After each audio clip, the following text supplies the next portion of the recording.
Hello दोस्तों, क्या हाल है। तारीख आज 14 जनवरी 2026, दिन बुधवार, हिंदी तिथि माघ कृष्ण पक्ष एकादशी। और आइए बात करते हैं आज के मुख्य समाचार में देश भर की तमाम बड़ी खबरों पर नजर डालते हैं। देखिए दोस्तों, एक तो इस बार मकर संक्रांति को लेकर कंफ्यूजन बना हुआ है कि 14 या 15 जनवरी को आखिर कब रहेगी मकर संक्रांति। तो दोस्तों, आज 14 जनवरी को नहीं रहेगी मकर संक्रांति। ज्यादातर पंचांग के मुताबिक मकर संक्रांति का पर्व इस बार 15 जनवरी को मनाया जाएगा। आज 14 तारीख को एकादशी तिथि है और कल 15 तारीख को तिल द्वादशी और वृद्धि योग के संयोग में मनाया जाएगा मकर संक्रांति का पर्व। दोस्तों, मकर संक्रांति का पर्व भगवान सूर्य जब धनु राशि से मकर राशि में प्रवेश करते हैं और इस खगोलीय घटना को उत्तरायण कहते हैं, उसी दिन मकर संक्रांति मनाई जाती है, राइट। और ऐसे में इस बार खगोलीय गणनाओं के मुताबिक 14 जनवरी की रात में 9:39 पर सूर्यदेव राशि परिवर्तन करेंगे। तो कहने का मतलब रात में तो स्नान दान धर्म इत्यादि का कार्य नहीं हो सकता। यही वजह है कि 15 तारीख को मकर संक्रांति रहेगी। हालांकि पुण्य काल का समय दोनों दिन रहेगा, तो चाहे आप 14 जनवरी को भी मकर संक्रांति मना सकते हैं, दान धर्म पुण्य कर सकते हैं, कोई दिक्कत नहीं है। और 15 तारीख को भी कर सकते हैं। विशेष तौर से मकर संक्रांति के दिन दान धर्म करना चाहिए। गरीबों को कंबल मिठाई वगैरह दान दें, सूर्य देव की पूजा करनी चाहिए। और भी मकर संक्रांति के बारे में अगर आप विस्तार में जानकारी देखना चाहते हो तो दोस्तों, मैंने डीएलएस न्यूज चैनल पर कल एक अलग से सेपरेट वीडियो डाला है, आप इस वीडियो को देख सकते हैं। स्नान दान धर्म वगैरह के लिए शुभ मुहूर्त पुण्य काल का समय कब रहेगा, आपको जानकारी मिल जाएगी। और बाकी मकर संक्रांति पर छुट्टी के पर्व को लेकर भी कुछ अपडेट हैं। जैसे उत्तर प्रदेश में योगी सरकार ने मकर संक्रांति के अवकाश में भी बदलाव कर दिया।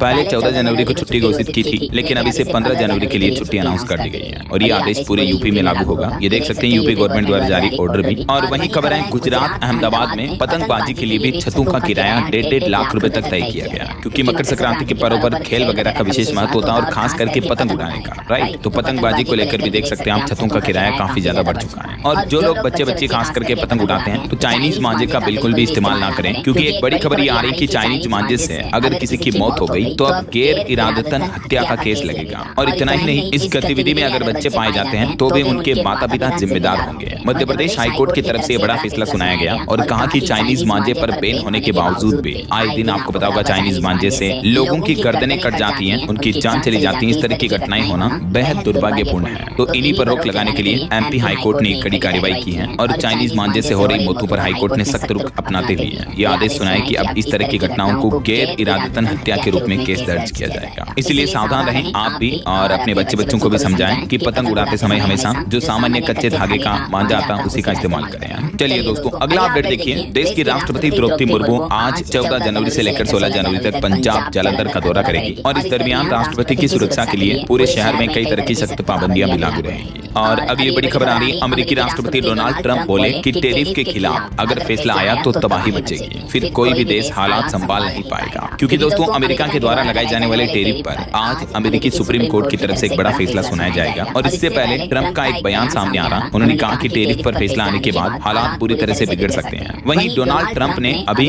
ग्रीनलैंड पर भी कब्जे का एक बिल पेश किया, जिसमें अमेरिका का 51वां राज्य बनाने का अधिकार मिलेगा यूएस को। 300 सालों से वैसे ये डेनमार्क का हिस्सा है, लेकिन अमेरिका अब इसको अपना स्टेट घोषित कर रहा है। देखिए जरा, जबरदस्ती किसी जगह को हथियाने के लिए डोनाल्ड ट्रंप की ये हरकत देखने को मिल रही है। और टैरिफ पर भी अमेरिका के राष्ट्रपति ट्रंप ने एक बड़ा फैसला सुनाया, कहा कि जो लोग मतलब जो देश ईरान के साथ कारोबार करते हैं उन देशों पर 25% एक्स्ट्रा टैरिफ लगाया जाएगा। तो इससे भारत पर भी असर पड़ेगा, क्योंकि अभी आपको बताओगे दोस्तों, ईरान देश में काफी विरोध प्रदर्शन देखने को मिल रहे हैं। इस बीच डोनाल्ड ट्रंप ने कहा कि ईरान से व्यापार करने वाली कंट्रीज पर भी 25% अमेरिकी टैरिफ लगेगा। फिलहाल ट्रंप ने इस टैरिफ लगाने की चेतावनी दी है। अगर ये टैरिफ लागू होता है तो भारत में तेल की कीमतों, ईरानी व्यापार से जुड़े प्रोडक्ट्स पर असर देखने को मिलेगा। और वैसे पहले भी जो अमेरिका ने भारत पर काफी ज्यादा एक्स्ट्रा टैरिफ लगा रखा है, उस वजह से यूएस के लिए भारत के एक्सपोर्ट से जुड़े कारोबार भी प्रभावित हुए हैं। वहीं दोस्तों, ईरान में जो विरोध प्रदर्शन चल रहे हैं, इस बीच एक बड़ी खबर आ रही है कि इरफान सुल्तानी को दी जाएगी फांसी। ईरान में अभी आर्थिक तंगी और महंगाई के खिलाफ लोगों का विरोध प्रदर्शन आंदोलन देखने को मिल रहा है। और एक चौंकाने वाली मीडिया रिपोर्ट तो यह आ रही है, दावा किया जा रहा है कि ईरान में अब तक 12,000 लोगों की हत्या कर दी गई है। इनमें से ज्यादातर की उम्र 30 साल से भी कम है। ईरान में इन हालातों पर जर्मनी का भी बयान देखने को मिल रहा है कि ईरान में अब सरकार का खेल खत्म हो चुका है। जर्मनी के चांसलर फेडरिक का ये कहना है। इस बीच अमेरिकी राष्ट्रपति डोनाल्ड ट्रंप बोले कि ईरानी प्रदर्शनकारी सरकारी इमारतों पर अपना कब्जा कर लें। जैसे हाल ही में आपको पता होगा बांग्लादेश वगैरह और कुछ कंट्रीज में सरकार का तख्ता पलट देखने को मिला, वैसे ही हालात अभी ईरान में चल रहे हैं। ट्रंप बोले कि विरोधकर्ता अपना प्रदर्शन जारी रखें,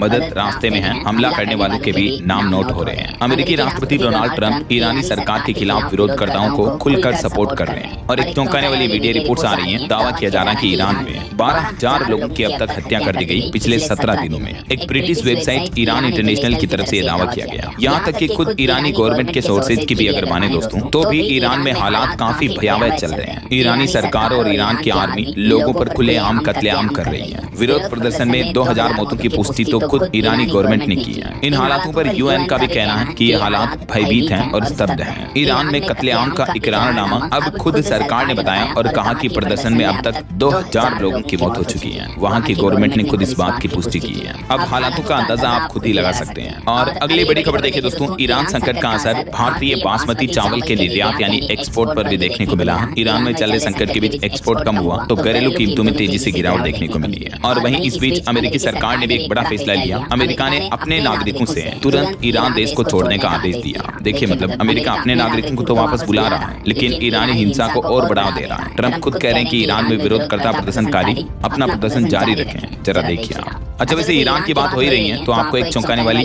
इंटरेस्टिंग जानकारी भी बताता हूँ कि ईरान में पेट्रोल डीजल कितना सस्ता है। 30 पैसे प्रति लीटर डीजल मिलता है, जबकि 2 रुपए प्रति लीटर पेट्रोल मिलता है। यानी ईरान में पेट्रोल डीजल की कीमतें भारत में पानी की बोतल से भी काफी सस्ती है। 25 पैसे प्रति लीटर और 1.5 रुपए तक पेट्रोल डीजल के रेट चलते हैं। इसके पीछे वजह ईरान सरकार पेट्रोल डीजल पर भारी भरकम सब्सिडी भी देती है, क्योंकि वहीं पर पेट्रोल डीजल निकलता है। तो जैसे हमारे देश में पानी निकलता है ना ट्यूबवेल खोदने पर, बोरवेल से, वैसे तो वहाँ पे पेट्रोल डीजल निकलता है। यही वजह की ईरान में इतना सस्ता मिलता है फ्यूल, ईंधन वगैरह। चलिए आगे बढ़ते हैं अपन खबरों में। देखिए अगली बड़ी खबर आ रही है, माँ बाप का अगर ध्यान नहीं रखा तो कटेगी 10% तक सैलरी। सरकार ला रही है यह नया कानून। जी हाँ, तेलंगाना सरकार की तरफ से ये बड़ी घोषणा की गई है। जो बच्चे बच्ची माँ बाप का ध्यान नहीं रखते, उनकी सेवा नहीं करते हैं, उन बेटे बेटों की सैलरी में सीधा 10% रकम काट ली जाएगी और ऐसे पीड़ित बुजुर्ग माता पिता के बैंक अकाउंट में वो रकम जमा कर दी जाएगी। इसके अलावा तेलंगाना सरकार ने वरिष्ठ नागरिकों के लिए प्रणाम नाम से एक नया डे केयर सेंटर योजना भी शुरू की है और इस योजना के लिए बाकायदा 50 करोड़ रुपए भी आवंटित किए हैं। तो इसके तहत दिव्यांग लोगों को बैटरी से चलने वाली गाड़ी वगैरह, लैपटॉप, व्हील चेयर, इस तरह के आधुनिक उपकरण भी दिए जाएंगे। और तेलंगाना गवर्नमेंट का कहना है कि आने वाले बजट 2026-27 में इस प्रस्ताव को लेकर एक नई स्वास्थ्य नीति भी पेश की जाएगी। ऐसा तो ये वाकई में बहुत ही अच्छी पहल है तेलंगाना गवर्नमेंट की। मैं तो कहता हूँ दोस्तों, इस तरह का कानून केंद्र सरकार को भी लाना चाहिए, क्योंकि वैसे भी आजकल आप देखते होंगे जमाना ऐसा आ गया कि कई बेटा बेटी अपने माँ बाप की सेवा ही नहीं करते हैं। सेवा करना तो दूर की बात, उन्हें टाइम पर रोटी, खाने पीने की चीजें भी नहीं देते हैं, राइट। तो ऐसे बच्चों की तो तनख्वाह काटकर सीधे माता पिता के खाते में जमा करनी चाहिए, जैसा कि तेलंगाना गवर्नमेंट ने किया।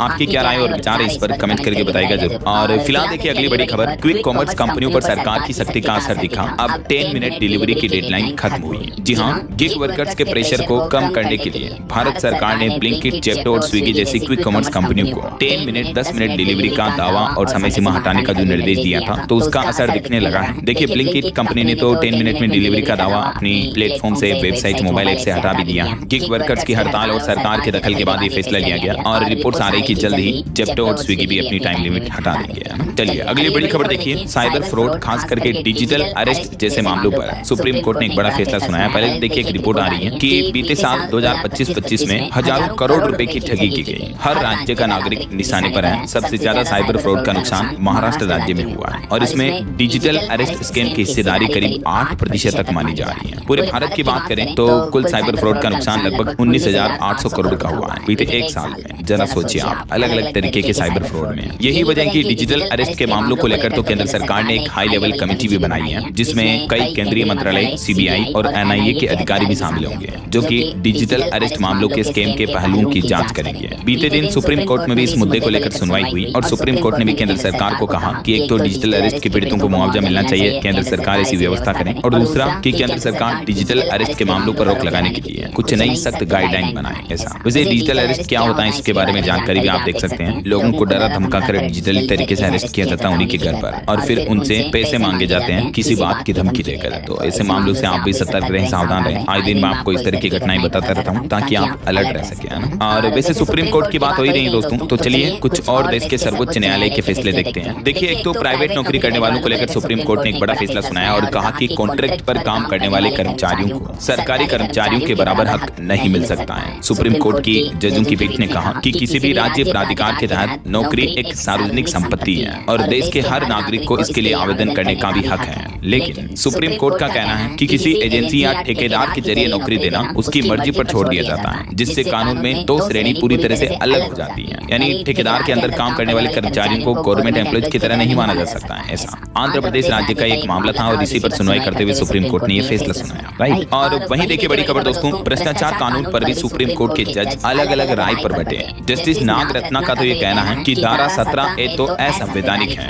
जस्टिस विश्वनाथन बोले कि प्रावधान खत्म करना नहाने के पानी के साथ बच्चा फेंकने जैसा है। जी हाँ, दरअसल दोस्तों सुप्रीम कोर्ट में बीते दिन भ्रष्टाचार के मामलों में सरकारी कर्मचारियों के खिलाफ जांच से पहले परमिशन लेने की अनिवार्यता के मामले पर सुनवाई हुई, ठीक है। और इस सुनवाई के दौरान अलग अलग जजों की अलग अलग राय देखने को मिली है, जिसमें देखिए दोस्तों सुप्रीम कोर्ट के ही कुछ जजों का तो ये कहना है कि अगर कर्मचारियों पर भ्रष्टाचार की जांच से पहले उनकी परमिशन मंजूरी ली जाती है तो ये बाध्यता एक तरह से तो जांच को ही रोक देती है। वहीं कुछ जजों का ये कहना है कि धारा 17A संवैधानिक रूप से वैध है और ये प्रावधान ईमानदार अधिकारियों के हाथ मजबूत करेगा। तो इस कंफ्यूजन के बीच अब यह पूरा मामला जो है सुप्रीम कोर्ट के जो CJI है, chief justice of India Suryakant, उनके पास भेजा गया है पूरा मामला। तो देखते हैं दोस्तों उनकी तरफ से फाइनल फैसला क्या सुनाया जाता है। क्या सरकारी कर्मचारियों की भ्रष्टाचार पर जांच से पहले मंजूरी लेना जरूरी होगा या नहीं। आगे जो भी अपडेट आएगा मैं आपको बता दूंगा इसी चैनल DLS न्यूज के माध्यम से। और वहीं देखिए अगली बड़ी खबर, सुप्रीम कोर्ट का एक और बड़ा फैसला है। हमारे देश में आवारा डॉग्स के मामलों को लेकर भी सुप्रीम कोर्ट में सुनवाई हुई फिर से। और सड़क के कुत्तों पर सुप्रीम कोर्ट ने एक तो ये चेतावनी दी, कहा कि अगर आवारा डॉग्स किसी को काट लेते हैं और किसी की मौत हो जाती है तो ऐसे मामलों में अब फीडर्स जिम्मेदार होंगे, यानी जो आवारा कुत्तों को भोजन वगैरह खिलाते हैं उनकी जिम्मेदारी होगी ऐसा। इसके अलावा सुप्रीम कोर्ट का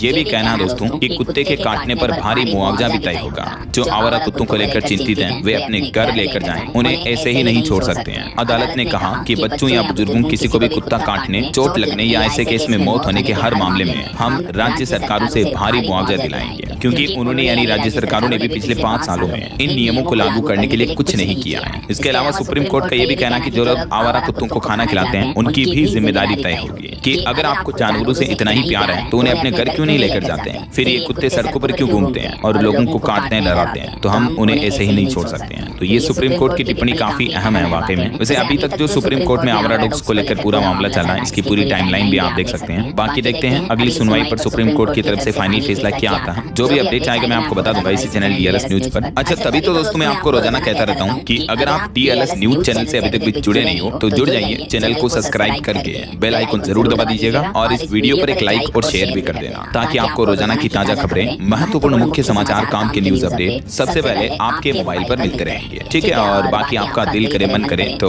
एक लाइक भी कर देना आपके अपने DLS भाई के लिए। चलिए दोस्तों फिलहाल बिना टाइम वेस्ट किए सीधा आगे बढ़ते हैं खबरों में। देखिए अगली बड़ी अच्छी खबर कि बच्चों की सुरक्षित कल की गारंटी के लिए PFRDA की तरफ से एक NPS वात्सल्य योजना को लेकर नई गाइडलाइंस जारी की है। अब छोटी बचत से भी आपका बड़ा फंड बन पाएगा। जी हाँ, अब माता पिता सिर्फ 250 रुपए से भी अपने बच्चों का भविष्य सुरक्षित कर सकते हैं। तो इस PFRDA की योजना में पात्रता, निवेश और निकासी के लिए कुछ नए नियम जारी किए हैं सरकार की तरफ से।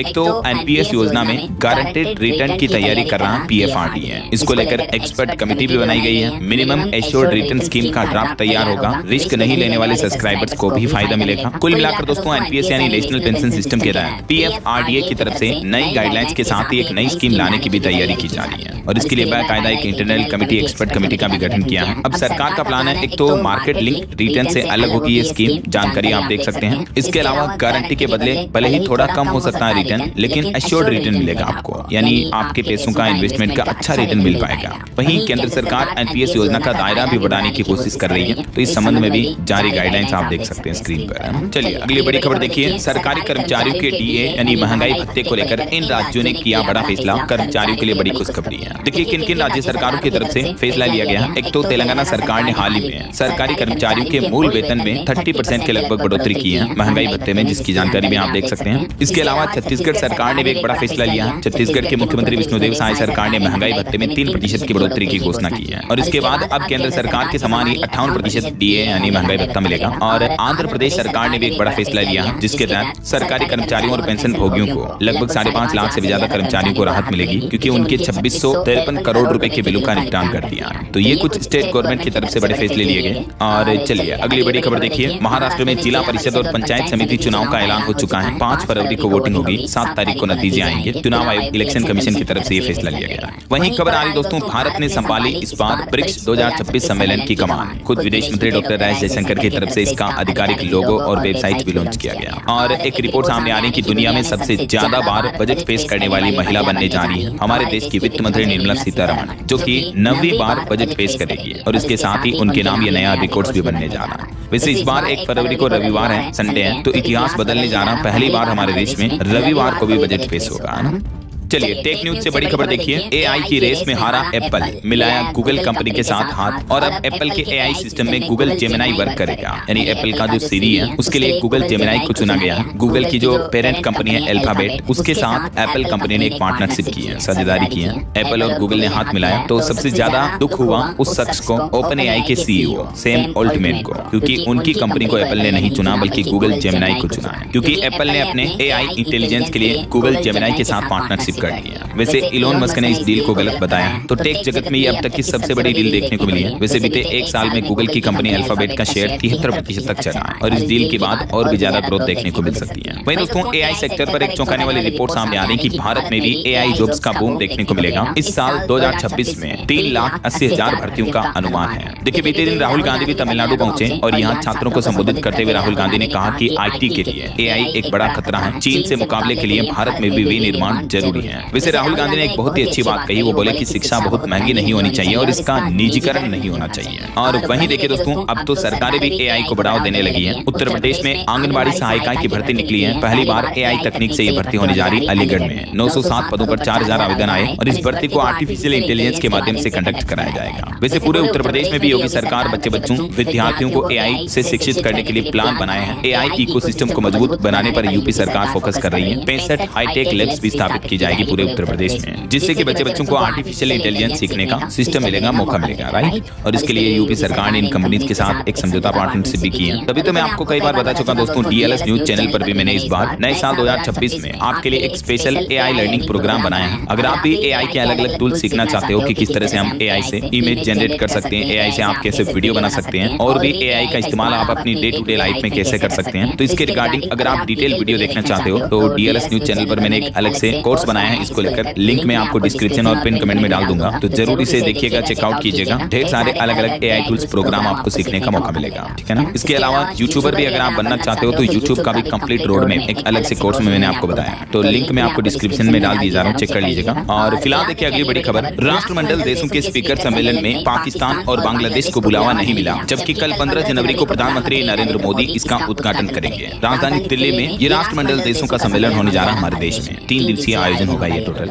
लेकिन इस बार पाकिस्तान बांग्लादेश इन देशों को दूर ही रखा गया। चलिए दोस्तों सोना चांदी के भाव पर बड़ी खबर आ रही है। देखिए चांदी 2 दिन में ही 20,000 रुपए से भी ज्यादा बढ़ी और अभी चांदी का रेट 2,63,000 रुपए प्रति किलोग्राम चल रहा है, जबकि सोने का भाव भी 1,40,000 रुपए प्रति 10 ग्राम बिक रहा है। ये आज लगातार दूसरा दिन रहा जब दोनों ही धातु सोना चांदी ऑल टाइम हाई पर पहुंची है। और भी अलग अलग कैरेट के हिसाब से गोल्ड का प्राइस आप देख सकते हैं स्क्रीन पर दोस्तों। इस नए साल 2026-26 की अगर बात करें तो औसतन ऑन एवरेज हर रोज 2,500 रुपए तक महंगी हुई है चांदी, इतने भाव बढ़े हैं। देखिए जरा, चलिए अगला अपडेट देखिए। एक रिपोर्ट सामने आ रही दोस्तों कि रूसी तेल खरीदने में हमारा देश भारत तीसरे नंबर पर खिसका। बीते महीने दिसंबर में रिलायंस कंपनी और जो हमारी दूसरी सरकारी ऑयल कंपनियां हैं इंडियन ऑयल वगैरह, उन्होंने 29% कम तेल खरीदा रशिया से, जबकि तुर्की अभी रशिया का दूसरा सबसे बड़ा ग्राहक बना हुआ। कुछ तो अमेरिका की पाबंदियों की वजह से भी भारत ने रूस से तेल खरीदना कम किया है। और वहीं देखिए दोस्तों एक जनरल नॉलेज की इन्फॉर्मेशन आपको बताता हूँ कि अगर क्रेडिट कार्ड होल्डर की मृत्यु हो जाए तो ऐसे में क्रेडिट कार्ड का बकाया बिल कौन भरेगा। इसको लेकर आखिरकार भारतीय रिजर्व बैंक आरबीआई का नियम क्या है। तो पहला नियम तो ये कहता है कि क्रेडिट कार्ड होल्डर की मृत्यु होने पर क्रेडिट कार्ड धारक के परिवार के सदस्य या दोस्त इसके लिए जिम्मेदार नहीं होते हैं, यानी बैंक उनसे वसूली नहीं कर सकते हैं। हालांकि अगर मृतक के पास कोई संपत्ति वगैरह है तो उसका सहारा जरूर ले सकते हैं, बैंक उससे चुकता कर सकते हैं। लेकिन अगर उसके पास कोई संपत्ति नहीं है तो परिवार से कोई किसी तरह की वसूली बैंक नहीं कर सकते हैं, है ना। चलिए अगली बड़ी खबर देखिए। बांग्लादेश के पूर्व पीएम शेख हसीना जो कि अभी हमारे भारत में रह रही है, उनके खिलाफ सजाए मौत का लिखित फैसला जारी हो चुका है उनके देश में। बांग्लादेश की कोर्ट ने फैसला सुनाया। 457 पेज में उनके इस पूरे मामले पर बांग्लादेश कोर्ट ने फैसला सुनाया। और वहीं यूपी के किसान भाई लोगों के लिए अच्छी खबर है, किसानों को अब मुफ्त में मिलेगा उड़द और मूंग का बीज। ऑनलाइन पोर्टल पर बुकिंग करा सकते हैं किसान भाई लोग। यूपी की योगी सरकार की तरफ से किसानों को लाभ देने के लिए ये नई स्कीम निकाली गई है। इसके लिए किसान भाई लोग कृषि विभाग के ऑनलाइन पोर्टल पर बुकिंग करा सकते हैं ना। चलिए अगला अपडेट देखिए। हेलो लिखते ही आपको हर जानकारी मिलेगी, पुलिस सहायता भी मिल पाएगी। हरियाणा गुरुग्राम के जैसे ही फरीदाबाद पुलिस भी चैटबॉट सर्विस शुरू करने जा रही है। व्हाट्सएप चैटबॉट सर्विस होगी है। इसके अलावा आप साइबर अपराध, ऑनलाइन ठगी, मोबाइल चोरी, इस तरह की शिकायतों का दर्जा करा सकते हैं 1930 नंबर पर भी है। चलिए अगली खबर देखिए। बड़ी चौंकाने वाली रिपोर्ट सामने आ रही है कि 1 करोड़ से भी ज्यादा लोगों ने छोड़ा इस्लाम। केरल राज्य से शुरू हुई एक्स मुस्लिम की मुहिम को अब हवा मिल रही है। अभी आपको पता होगा ईरान देश में जो आंदोलन चल रहा उसकी गूंज भारत तक भी देखने को मिल रही है। मीडिया रिपोर्ट के मुताबिक लोग कट्टरता का हवाला देकर इस्लाम छोड़ रहे हैं और सनातन धर्म अपना रहे हैं। इससे जुड़े कुछ डेटा भी आप देख सकते हैं। हाल ही में दिल्ली के रामलीला मैदान में भी एक कार्यक्रम जो आयोजित हुआ, उसके बाद ये मीडिया रिपोर्ट सामने आ रही है कि 1 करोड़ से भी ज्यादा एक्स मुस्लिम होने का दावा किया गया। वैसे 25 साल पहले केरल राज्य से यह मुहिम शुरू हुई थी। इस बारे में जानकारी आप देख सकते हैं स्क्रीन पर। चलिए अगली बड़ी खबर देखिए। हमारे देश के आर्मी चीफ बोले कि 88 घंटे और 100 पाकिस्तानी सैनिक ढेर हुए हैं। मात्र 22 मिनट का रहा ये रीसेट ऑपरेशन सिंदूर। भारत के आर्मी चीफ ने खोली पाकिस्तान की बर्बादी की फाइल। हमारे देश के army chief general Upendra Dwivedi बोले कि ऑपरेशन सिंदूर अभी भी जारी है और आर्मी चीफ का कहना है कि अभी पाकिस्तान बॉर्डर पर 8 आतंकी कैंप एक्टिव हैं। ऑपरेशन सिंदूर जारी है तो पाकिस्तान की तरफ से किसी भी दुस्साहस का मुंहतोड़ जवाब दिया जाएगा। और खबर देखिए, जम्मू कश्मीर में एलजी ने यानी उपराज्यपाल ने 5 सरकारी कर्मचारियों को बर्खास्त किया। इन पर आतंकी संगठनों के लिए काम करने का भी आरोप है। बीते 5 साल में 85 कर्मचारी हटाए गए। वहीं टेक न्यूज से बड़ी खबर आ रही दोस्तों। दुनिया भर में सोशल मीडिया प्लेटफॉर्म एक्स यानी ट्विटर डाउन हुआ। अमेरिका में 27,000 से भी ज्यादा शिकायतें दर्ज हुई। भारत और ब्रिटेन में भी यूजर्स को एक्सेस में दिक्कत देखने को मिली।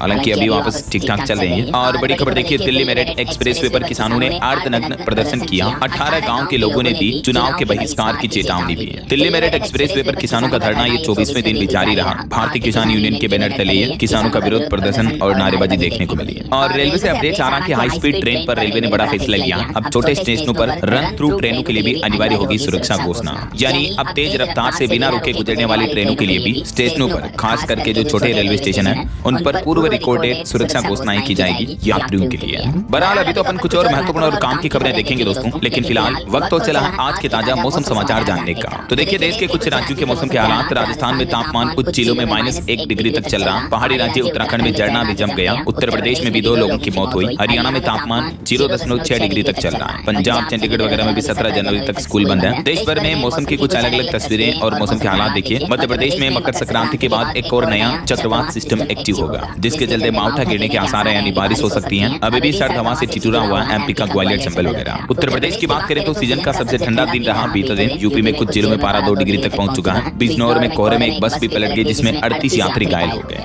रेलवे की वजह से ट्रेनों की रफ्तार भी आधी हो चुकी है। राजस्थान में भी कड़ाके की सर्दी का कहर जारी है। कई जिलों में बर्फ जमी। कोहरे की वजह से विजिबिलिटी 50 मीटर चल रही है। 10 शहरों में अलर्ट जारी हुआ। और बिहार में देखिए 8 डिग्री तक पहुंचा बिहार के 10 जिलों का पारा। सीतामढ़ी, मधुबनी समेत 8 जिलों में कोल्ड डे का भी अलर्ट है। 20 जनवरी से बिहार में बारिश की भी चेतावनी है। हरियाणा में भी लोहड़ी के पर्व पर घनी धुंध देखने को मिली। विजिबिलिटी 0 रही। 5 जिलों में सीवियर कोल्ड डे का रेड अलर्ट भी जारी है। चंडीगढ़ में स्कूलों की छुट्टियां बढ़ चुकी हैं। 17 जनवरी तक कई जिलों में स्कूल बंद रहेंगे। और पंजाब में भी पहली बार पारा 0 डिग्री पर पहुंचा। नवा शहर में टेम्परेचर 0 डिग्री चल रहा। बाकी पंजाब में तो आज से स्कूल वगैरह खुल जाएंगे। पहाड़ी राज्यों की बात करें दोस्तों तो उत्तराखंड के चमोली में देखिए झरने भी जमने लगे। अल्मोड़ा में भी पाला गिरा। हरिद्वार, उधम सिंह नगर वगैरह में कोल्ड डे की चेतावनी भी है। हिमाचल प्रदेश में 16 तारीख के बाद बर्फबारी की चेतावनी। 19 तारीख तक मौसम खराब रहेगा। शिमला से ठंडी, ऊना और हमीरपुर की रातें चल रही है। 16 तारीख के बाद बर्फबारी के आसार भी रहेंगे।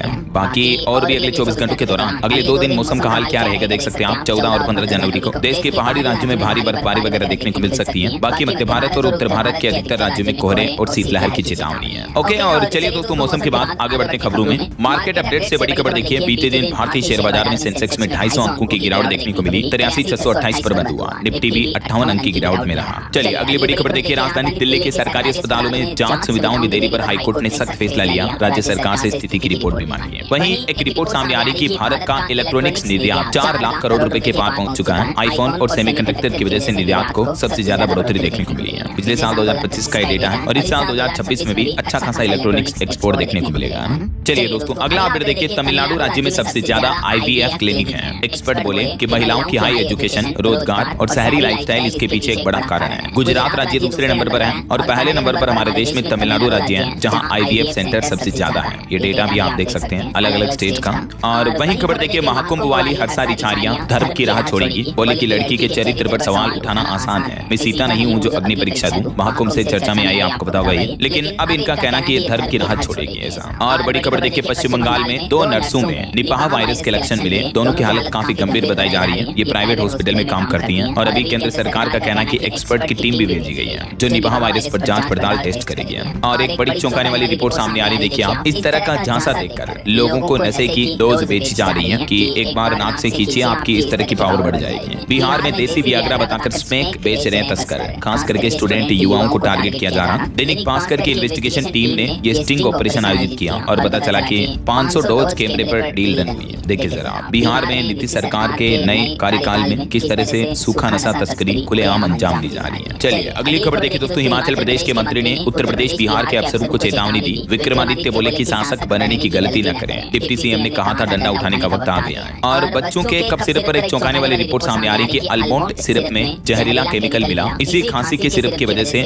मध्य प्रदेश के छिंदवाड़ा में 25 से ज्यादा बच्चों की जान गई थी। अब इस कफ सिरप से जुड़े स्टोर वगैरह को सीज करने की कार्यवाही भी शुरू हो चुकी है मध्य प्रदेश में। अभी इस कफ सिरप की मेडिकल लेबोरेटरी जांच में ये बड़ा खुलासा सामने आ रहा, देखिए आप। चलिए अगला अपडेट देखिए। न्यूजीलैंड के सेब पर इंपोर्ट ड्यूटी 25% करने पर किसान भाई लोग बागवान भड़के और हिमाचल प्रदेश के मुख्यमंत्री से मुलाकात भी की। उन्होंने कहा कि भारत न्यूजीलैंड FTA रद्द करें। पीएम से अपना वादा निभाने की मांग भी की है, क्योंकि इससे हमारे देश के लोकल किसानों को नुकसान हो रहा है। और राजनीति में भाषा विवाद पर बड़ी खबर देखिए। महाराष्ट्र के मुख्यमंत्री बोले कि उद्धव ठाकरे ने राज्य में हिंदी अनिवार्य की थी। एकनाथ शिंदे ने कहा कि मराठी मानुस की दुर्दशा उद्धव ठाकरे ने की है। अभी दोस्तों महाराष्ट्र में निकाय चुनाव का प्रचार भी खत्म हो चुका है। कल 15 जनवरी को वोट डाले जाएंगे। देखते हैं आखिर किस पार्टी की जीत होती है। और वहीं खबर देखिए, हरियाणा रेवाड़ी के पर्वतारोही नरेंद्र फिर करेंगे माउंट एंका कागुआ फतेह। गणतंत्र दिवस पर यहाँ पर राष्ट्रीय ध्वज फहराएंगे। बीते 12 साल में 23 रिकॉर्ड अपने नाम दर्ज किए इन्होंने। ये एक पर्वतारोही है। मेनी कांग्रेट्स और शुभकामनाएं इनको। और बड़ी खबर आ रही, कश्मीर के बाद राजस्थान में भी पाकिस्तान बॉर्डर पर दिखाई दिए ड्रोन। 1 घंटे तक उड़ने के बाद गायब हुआ। सीमा में घुसपैठ की आशंका के चलते सुरक्षा एजेंसियां भी अलर्ट हुई। वहीं खबर है दोस्तों, कल 15 जनवरी को देश में आर्मी डे परेड आयोजित होगी राजस्थान, जयपुर समेत कई अलग अलग जगहों पर। और इस दरमियान एक चौंकाने वाली रिपोर्ट आ रही कि राजस्थान के एक फौजी ने पाकिस्तान का भूगोल ही बदल दिया था, जब 80 किलोमीटर अंदर जाकर कब्जा किया और वहां के बैंक का पैसा और सोना भी जब्त कर लिया था। ये कोई फिल्मी कहानी नहीं, बल्कि दोस्तों इंडियन आर्मी के एक राजस्थानी जवान की रियल स्टोरी है।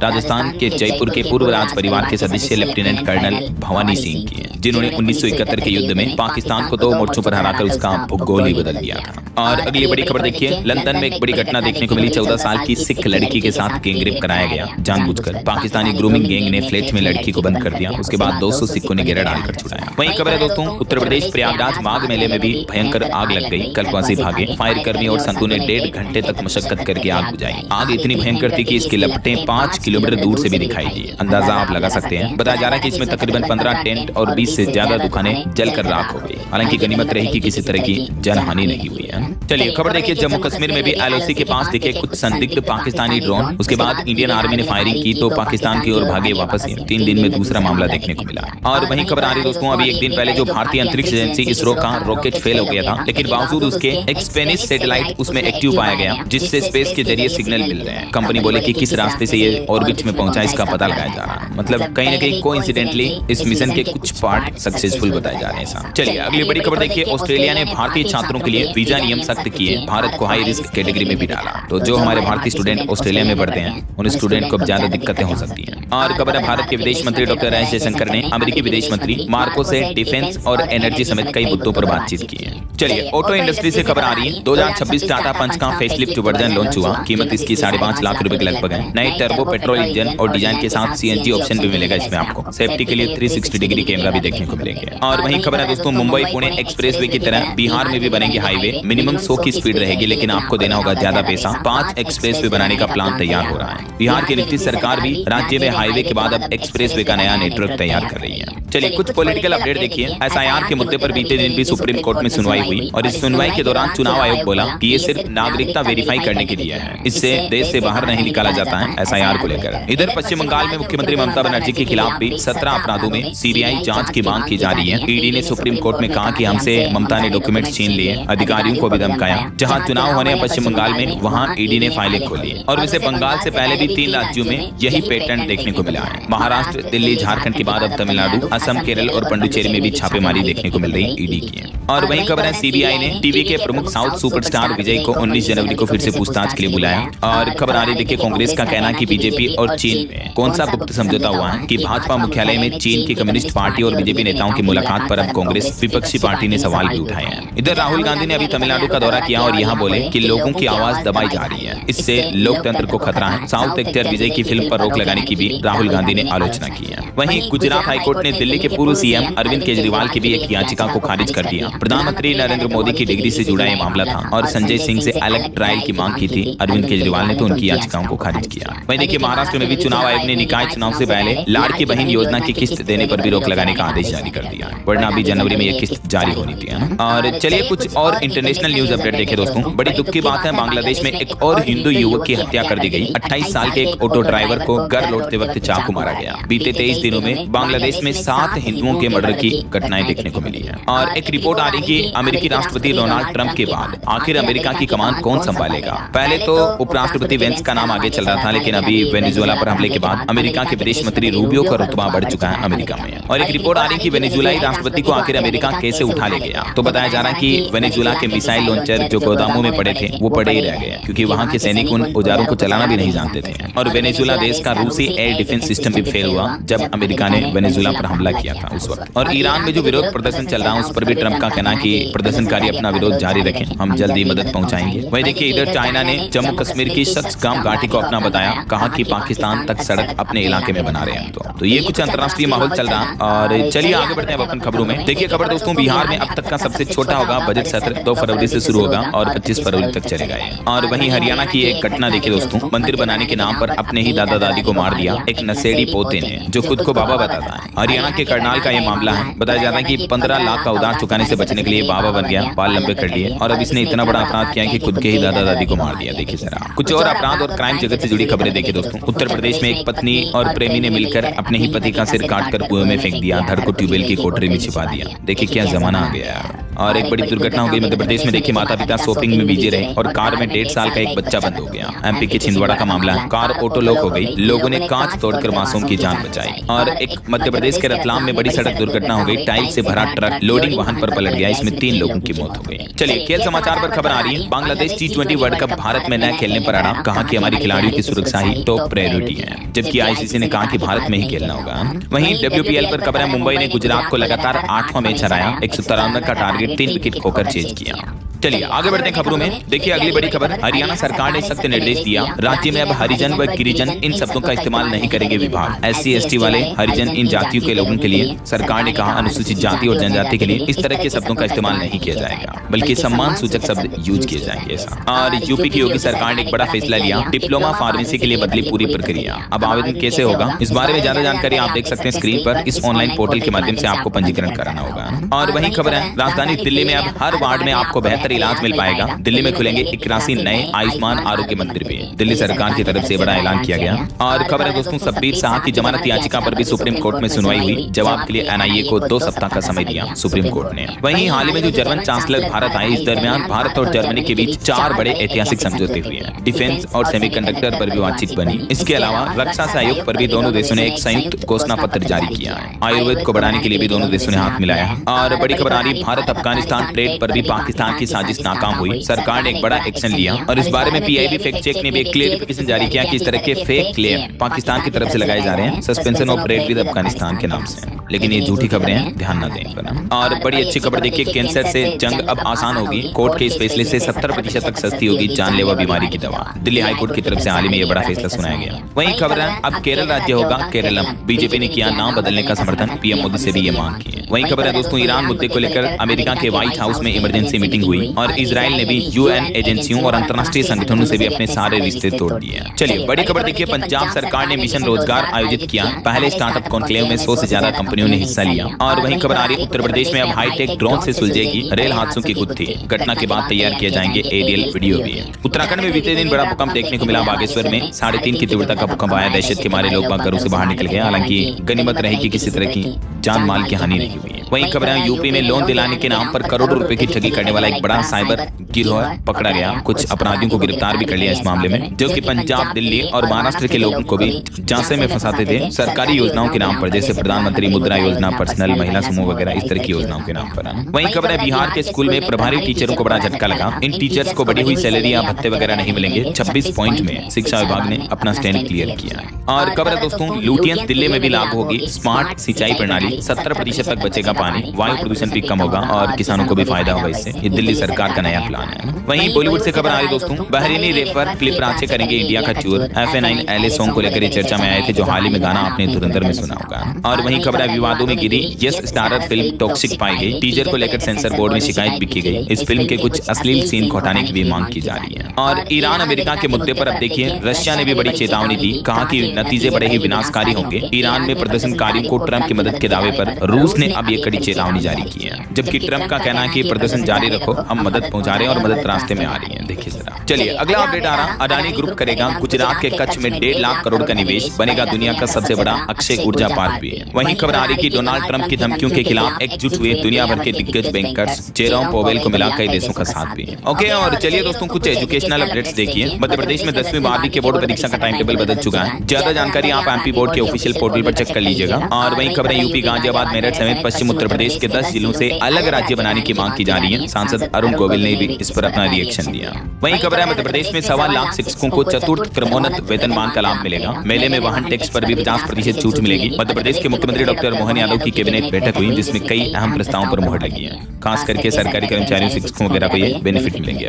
और सरकारी नौकरी पर भी कुछ अपडेट आ रहे। देखिए आप, गुजरात पुलिस में 950 पदों पर वैकेंसी निकली है। अग्निवीर वायु भर्ती 2027 के भी आवेदन शुरू हो चुके हैं। बिहार स्वास्थ्य विभाग में भी 256 पदों पर भर्ती चल रही है। ये कुछ अलग अलग रिक्रूटमेंट्स की डिटेल्स वगैरह भी आप देख सकते हैं, लास्ट डेट वगैरह कब रहेगी। वहीं खबर है राजस्थान में भी AEN के 1036 पदों पर होगी भर्ती। RPSC ने संशोधन भी जारी किया। और खबर आ रही दोस्तों, ABCD के साथ अब बच्चे AI भी सीखेंगे। बिहार के सरकारी स्कूलों के लिए भी IIT चेन्नई में एक स्पेशल आर्टिफिशियल इंटेलिजेंस का कोर्स तैयार किया जा रहा है। बिहार के शिक्षा मंत्रालय की यह नई पहल है, जिसका मकसद है बच्चों को कम उम्र से ही तकनीकी टेक्नोलॉजी से अपडेट रखना है। और खबर आ रही, बिहार में सरकारी शिक्षकों के प्रमोशन में अब नियोजित सेवाकाल भी गिना जाएगा। नीतीश सरकार के शिक्षा विभाग ने जारी किया नया आदेश। वहीं हिमाचल प्रदेश सरकार ने भी एक बड़ा निर्णय लिया है। पद रिक्त है तो किसी भी कॉलेज में लग सकती है पढ़ाने की ड्यूटी। 14 से 16 घंटा पढ़ाना अनिवार्य होगा। ओके, और चलिए दोस्तों अंत में आज के राशिफल पर नजर डाल लेते हैं। देखिए मिथुन राशि वालों के बिजनेस में तरक्की के योग हैं और तुला राशि वालों का रुका काम भी आज बन सकता है। और भी कुछ अलग अलग राशियों का राशिफल आप देख सकते हैं स्क्रीन पर। और हाँ दोस्तों, आप मुझे कमेंट करके बताइए कि